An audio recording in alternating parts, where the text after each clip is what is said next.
So what's up guys, mag-terminate ta sang UTP cable para sa internet sulod sang office. Terminate na siya guys. So sa pag-terminate niya gali nang muna ipanitan mo siya na gamit ang peeler niya. Tapos buntingon mo ng strand nga white. I-purpose niya lang man sina is para tion ng iya nga panit kung in case nga kailangan mas laba ang wires. So sunod sina ibikaw mo siya guys, star, then i-straighten lang sila okay, para dali lang siya ipasulod dito sa may RJ45 na gamiton ta karon. Tapos may ara na sila sang format guys kung paano pagkasunod-sunod sang colors dapat. So nga daw yung crimp sa buong is straight through.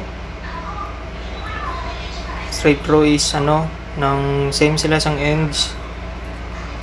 So pagkasunod-sunod sang colors, kung mapansin nyo may line siyang kulay, pagkasunod-sunod sina is white orange, orange, white green, blue, white blue, green, white brown, tapos brown. Ano na siya guys. Ikon mo na siya guys. Tadlungan mo lang siya. Pagidikit-dikit. Tapos tadlong dapat. Brasa na. Namin siya lang tawa na.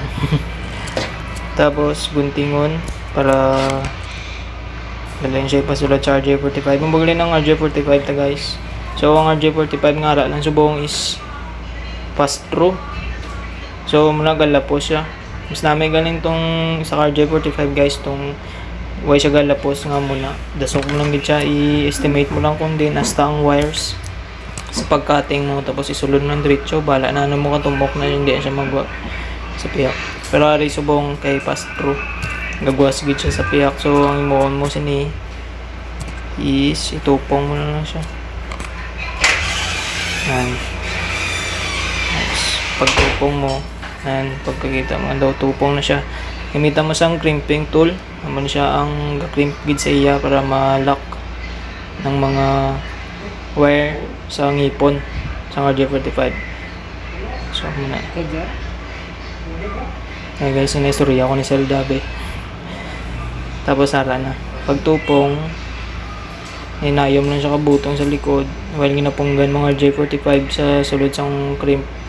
Kag i-press pag kailangan kusog din ang pag-press guys. Then pag-press na okay na siya. Saan butong mo siya, hugot na.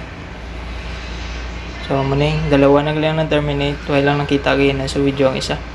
So tama sila guys, same ends lang sila, straight through.